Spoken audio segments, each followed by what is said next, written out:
We are actually seeing the entire planet move towards what we call tipping points, the points where we lose control. No one can really tell us exactly what's going to happen, except that it's going to be big, it's going to be ugly, it's going to lead to even more emissions, and we are not going to be able to reverse it.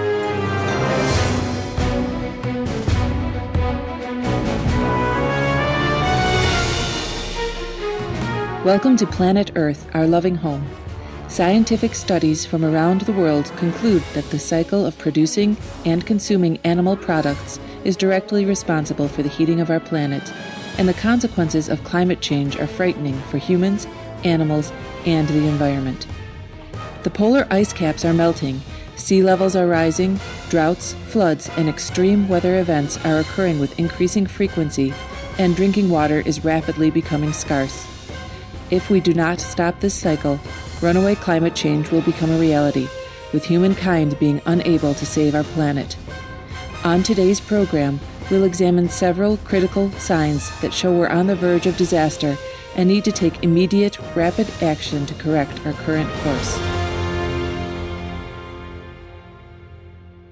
One of the real problems that we are facing now is the amount of people respect to the amount of land for producing food to enable those people to live. So the stress that we are putting on land and water more than anything is extremely high, because growing plants and growing food for animals is what weighs more on agriculture, and animals are basically being fed in order to feed humans.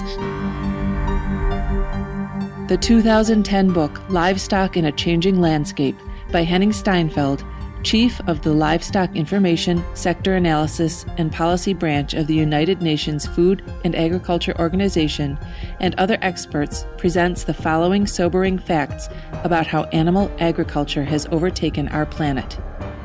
Livestock production occupies more than 1/4 of Earth's land mass. Production of animal feed consumes about 1/3 of Earth's total arable land. Only 1/3 of the nutrients fed to livestock are absorbed. The resulting animal waste seriously pollutes land and water. There's a tremendous amount of resources that are needed to maintain a meat diet for cattle and other animals. It requires a lot of grain, it requires a lot of chemicals, it requires often conversion of land. So it's a very inefficient way to feed ourselves, to rely on animal. The amount of grain used to feed livestock around the globe could easily sustain nearly 2 billion people and end world food shortages.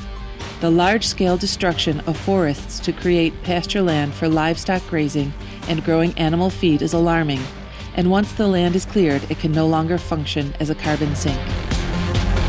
In terms of greenhouse gas emissions, the clearing of land required to have grazing for cattle and other ruminants, the livestock produce a tremendous amount of methane and nitrous oxide, that there's the soil degradation, the pollution of waterways. There's a number of deleterious effects of livestock management and use. So, and I think overall, the meat-based consumption, just the ecological footprint in terms of use of water, air pollution, greenhouse gas emissions, degradation of soil, and so on. These environmental problems are greatly exacerbated by the meat industry. In the 2009 paper, Livestock and Climate Change, published in World Watch magazine, it is estimated that more than 51% of human-caused global greenhouse gas emissions arise from the continual production and consumption of animal products. In the past, efforts to mitigate global warming have focused almost exclusively on lowering carbon dioxide emissions. But we now know that although reducing CO2 is critical, even if the entire world switched to a zero-carbon economy and lifestyle today, it would take thousands of years for this gas to dissipate. For the moment, it hasn't been highlighted enough. It's mostly we're talking about emissions by cars or by the industry, but also there is an issue with cattle contributing to the emissions. The focus is mainly on the CO2, but we need an effort on all gases. So it is important to focus on other gases than CO2. Confined animal feeding operations, or CAFOs, produce 400 different gases, including the short atmospheric lifetime greenhouse gases hydrogen sulfide, nitrous oxide, and methane, all of which have a powerful impact on global warming. Over a 20-year period, methane alone has 72 times the global warming potential of carbon dioxide. By far the largest source of anthropogenic methane emissions is the livestock industry, and we may not even be correctly accounting for the amounts this industry releases. In June 2010, scientists at the University of Missouri, USA, concluded that the method used by the U.S. Environmental Protection Agency to measure methane emissions from manure lagoons, pits which sometimes hold millions of liters of animal waste from factory farms, underestimates the true amount released by as much as 65%.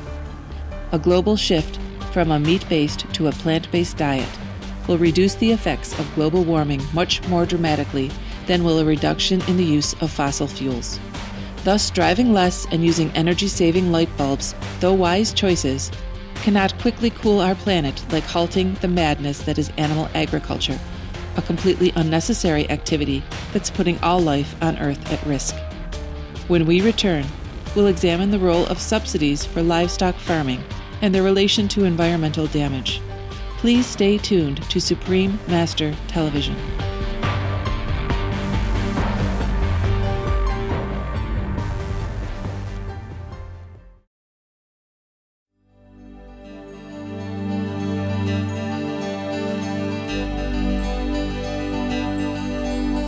So these are the years where we have a choice. We can either move past the tipping points or we cannot. But if we start seeing things like the crash of the Amazon ecosystem or the Greenland ice sheet melt, then our children will not have the choices we have today.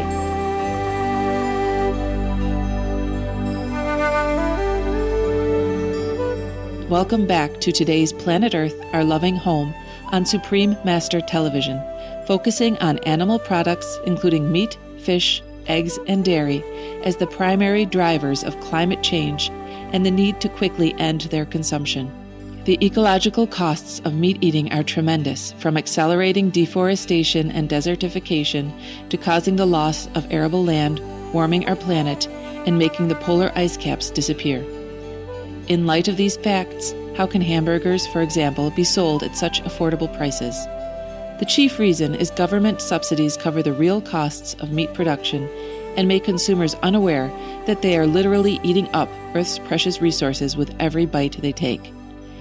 Regarding this issue, fourth-generation U.S. cattle rancher turned vegan Howard Lyman states, "In the U.S., we can buy a hamburger for 79 cents. If the American taxpayer was not involved in subsidizing the beef industry, the same hamburger meat would cost over $12 US. Meat in America today would cost $48 US a pound if it were not for the American taxpayers subsidizing the grain, the irrigation water, the electricity, and the grazing on public lands."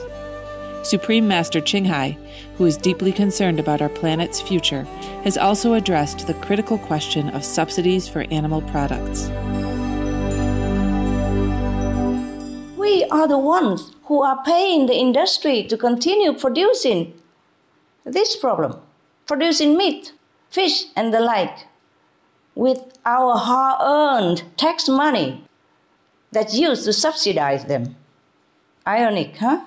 And all the while, we are suffering illness, losing lives, grieving over lost loved ones, family members, losing happiness, losing money due to the animal diet. The government could, of course, redirect the billions of dollars now spent on livestock subsidies to help farmers switch to organic vegetable and fruit agriculture. The government could use this powerful tools to spread campaigns about veg alternatives, bans on meat, and laws to help people switch to organic vegan farming and consumption. A global switch to a veg diet could even save the world governments a lot of money, as much as 80% of all the climate mitigation costs of 40 trillion US dollars by year 2050. That is, we save 32 trillion US dollars in climate mitigation costs, and having a healthy vegan population is a good deal, good business deal, in all positive aspects.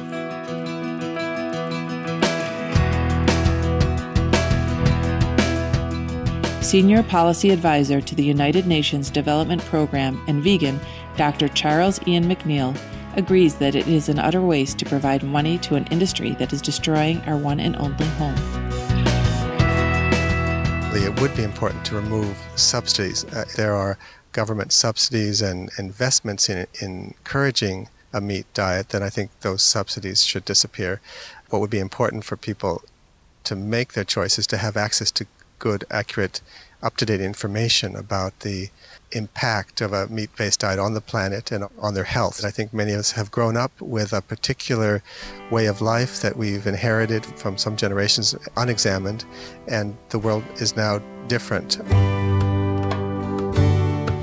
To meet the greatest challenge that humanity has ever faced, please act as an ambassador for our planet and spread the urgent message that if we all lead the organic vegan lifestyle, this will ensure that we never reach the tipping points that lead to runaway climate change. We can all play the role of planetary hero and inform our friends and families that the plant-based diet is the most earth-protective step we can take. The good news of the vegan solution can be distributed via the internet, email, magazines, and school programs. Letting companies know we only want animal-free products is important as well.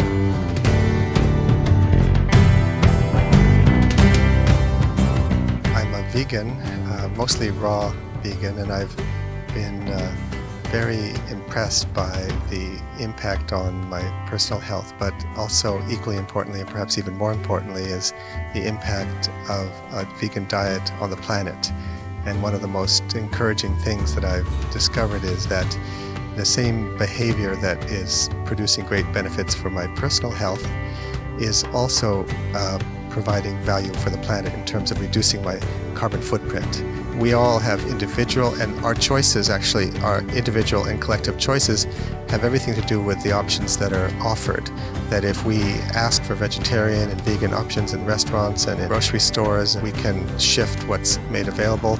We can also shift the marketplace by providing markets for organic, locally produced products. So we as individuals, individually and collectively, can influence how markets go. It's a responsibility for each of us as individuals. We need to make choices in our lifestyle. Many of us think that, well, I'm just one person, it doesn't make a difference. Gandhi and other great leaders have shown that the individual does make a difference, that each one of us and the commitments we make and the way we live our lives provides an example for others.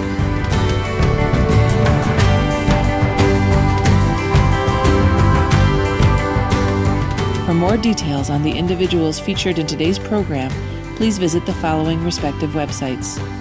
Charles Lernami, www.bafu.admin.ch. Dr. Charles Ian McNeil, www.undp.org. Tove Maria Riding, www.greenpeace.org/Denmark. Daniela Teriso, www.unccd.int. Thank you for your kind company on today's edition of Planet Earth, Our Loving Home. Coming up next is enlightening entertainment after noteworthy news. May our planet soon reach stability through our loving care for all beings and preservation of life.